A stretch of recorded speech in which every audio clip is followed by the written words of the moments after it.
தோழர்கள் அனைவருக்கும் அன்பான இனிய வணக்கம்.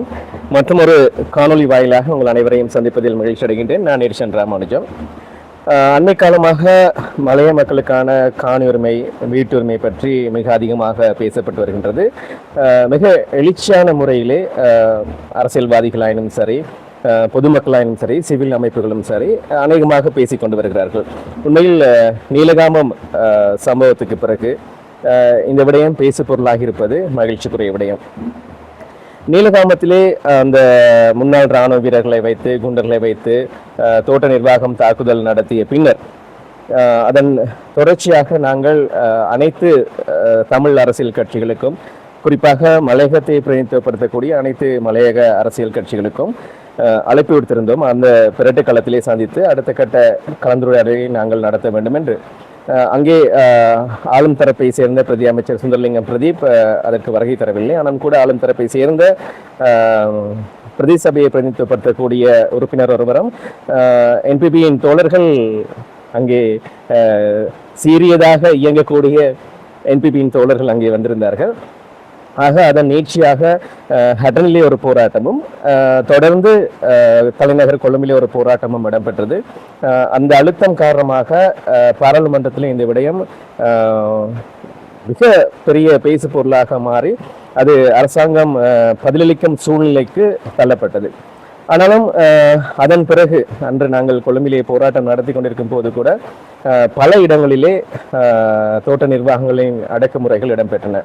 அதாவது பலாங்குடை மாரத்தண்ணையிலே பெரிய மஸ்கலியா தோட்டத்தின் பெரிய மஸ்கலியா பகுதியிலே, டெல்மார் தோட்டத்திலே, பதுல்லை குயின்ஸ்டவுன் பகுதியிலே என்று இதனை தொடர்ந்து கூறிக்கொண்டே போகலாம்.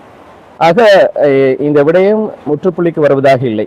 ஆகையால் நாம் மலையகம் அமைப்பு இந்த விடயத்திலே கரசனை கொண்டிருந்த காரணத்தினால் நாங்கள் டெல்மார் தோட்டத்துக்கு சென்று ஒரு கள விஜயத்தை மேற்கொண்டு மக்களோடு பேசி ஒரு தீர்வு சம்பந்தமாக அடுத்த கட்டமாக எப்படி இந்த நகர்வை கொண்டு செல்லலாம் என்று ஆராய்வதற்கு நாங்கள் தீர்மானித்திருந்தோம். அதற்கு கருப்பொருளாக நமக்காக பேசுவோம் என்ற தொனி பொருளை நாங்கள் கொண்டிருந்தோம்.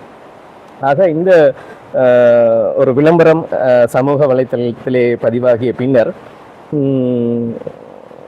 என்பிபி ஆதரவாளர்கள், சிவப்பு சட்டை தோழர்கள், சிரிப்பு தோழர்கள் பலர் இந்த விடயத்தை ஒரு நாங்கள் போராட்டம் செய்ய போகின்றோம், மக்களை திசை திருப்ப போகின்றோம் என்றெல்லாம் கூறி மிக ஆவேசமாக செயற்பட்டார்கள். அதில் பத்திரமுலையில் இயங்கக்கூடிய ஜேவிபி அலுவலகத்தின் தமிழ் பிரிவு மிக தீவிரமாக இயங்கியது. அதே போல எங்களுடைய பகுதியைச் சேர்ந்த பிரதி அமைச்சர் அவர்களின் அலுவலகமும் அவருடைய 2 இணைப்பு செயலாளர்களும் பிரத்யேக செயலாளரும் மிக தீவிரமாக இயங்கினார்கள். உண்மையில் எங்களுக்கு இது தொடர்பாக தெளிவுபடுத்த வேண்டிய கட்டாய சூழ்நிலை இருக்கின்றது. ஏனென்றால் பல போலியான முகநூல் பக்கங்களிலே, முகநூல் கணக்குகளிலே எங்களை பற்றி அவதூறான செய்திகள் பரப்பப்பட்டு கொண்டிருக்கின்றன.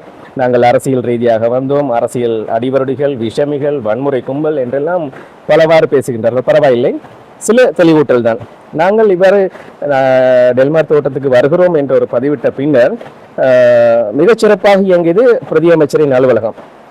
அதாவது இவர்கள் தீ வைக்க போகிறார்கள், வன்முறையை உருவாக்கப் போகிறார்கள், இவர்கள் மிகப்பெரிய விஷமிகள், இவர்களை தோட்டத்துக்குள் அனுமதிக்க வேண்டாம் என்றெல்லாம் கூறியிருந்தார்கள். அதன் அடிப்படையிலே இவர்களுடைய உத்தரவின் பேரிலே வளப்படையில் இருக்கிற பிரதேச சபை உறுப்பினர்கள் சிலர் மற்றும் சில சிரிப்பு தோழர்கள் இணைந்து எங்களுக்கு எதிராக பல சதிகளை செய்திருந்தார்கள். அது வெளிப்படையாக சொன்னால் மிகப்பெரிய அவமானமாக போய்விடும். எங்கள் மண்ணின் மைந்தனை நாங்கள் அவ்வாறு குறை சொல்வது.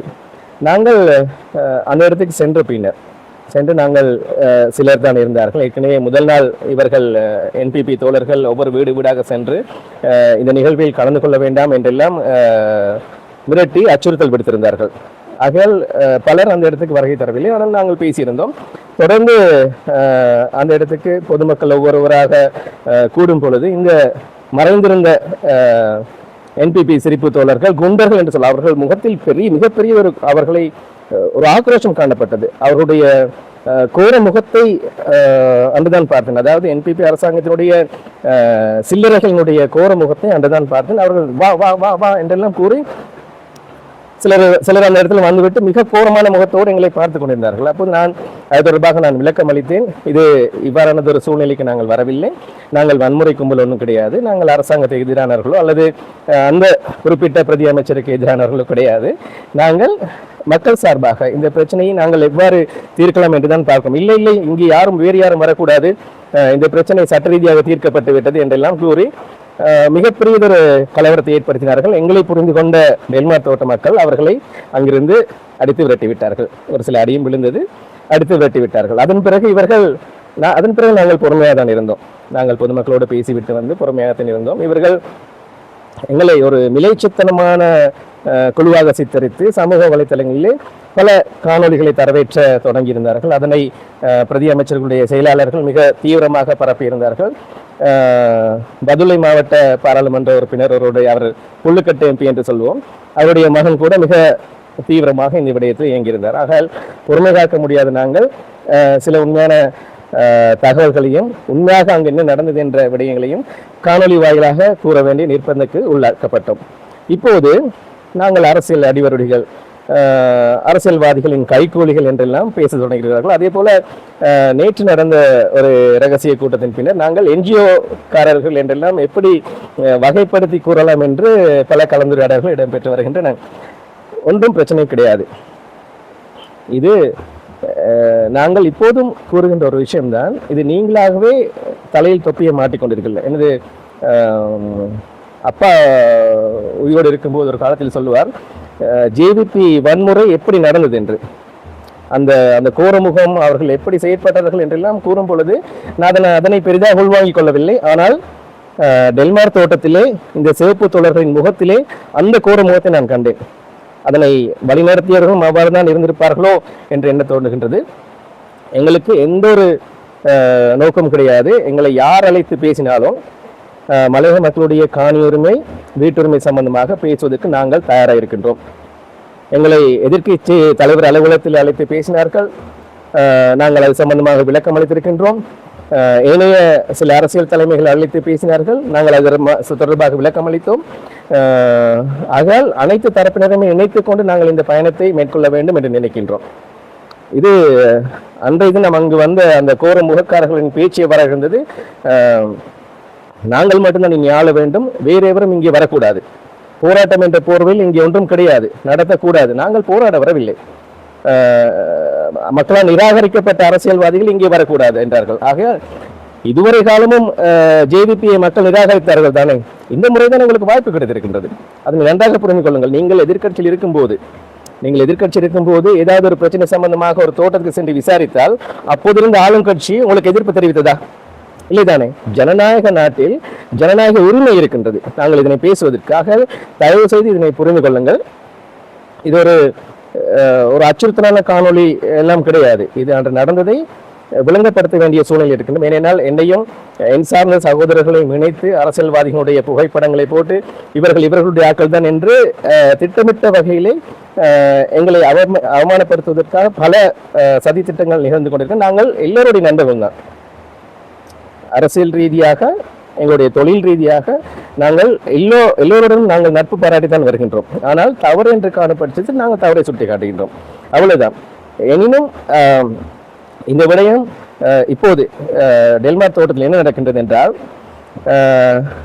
அந்த கங்காணியை சந்திக்க விடாமல் அங்குள்ள பிரதி அமைச்சர் ஒருவர் அந்த கங்காணியை தன்னுடைய அலுவலகத்தை வரவைத்து அவருக்கு தேசிய மக்கள் சக்தியின் தலைவர் பொறுப்பை, அதாவது தோட்டத்துக்கான தலைவர் பொறுப்பை வழங்குவதாக தலையை தடவி அனுப்பிவிட்டார். அந்த தோட்ட முகாமையாளரை பதவி நீக்கம் செய்வதாக சொன்னார்கள், பதவி நீக்கம் செய்துவிட்டதாக சொன்னார்கள். ஆனாலும் இந்த நிமிடம், நான் இப்போது பேசிக்கொண்டிருக்கின்ற இந்த நிமிடம் வரை அவர் அங்கே தொழில் புரிந்து கொண்டுதான் இருக்கின்றார். ஆகையால் மக்கள் அங்குள்ள விடயங்களை எங்களுக்கு தகவல்களாக தருகின்றார்கள். மக்கள் எங்களோடு இருக்கின்றார்கள் என்பதை இந்த சிரிப்பு தோழர்கள் புரிந்து கொள்ள வேண்டும். நாங்கள் இப்போதும் களப்பணியில் இருக்கின்றோம். பின்னால் ஒரு பெரிய ஆறு தெரிகின்றது என்று நினைக்கின்றேன். இப்போதும் களப்பணியில் டித்வாப்பியால் பாதிக்கப்பட்ட மக்களை சந்திப்பதற்காக நான் வந்திருக்கின்றேன். என் சார்ந்த பலரும் வந்திருக்கின்றார்கள். ஆற்றில் வெள்ளம் அதிகமாக இருப்பதால் நாங்கள் போய் மீண்டு வருவதற்கான சந்தர்ப்பம் குறைவு என்பதாலும் நாங்கள் சற்று நேரம் பொறுமையாக இருக்கின்றோம். நாங்கள் தொடர்ந்து களப்பணியில் இருப்போம் என்பதை நினைவுபடுத்திக் கொண்டு விடைபெறுகின்றேன். நன்றி.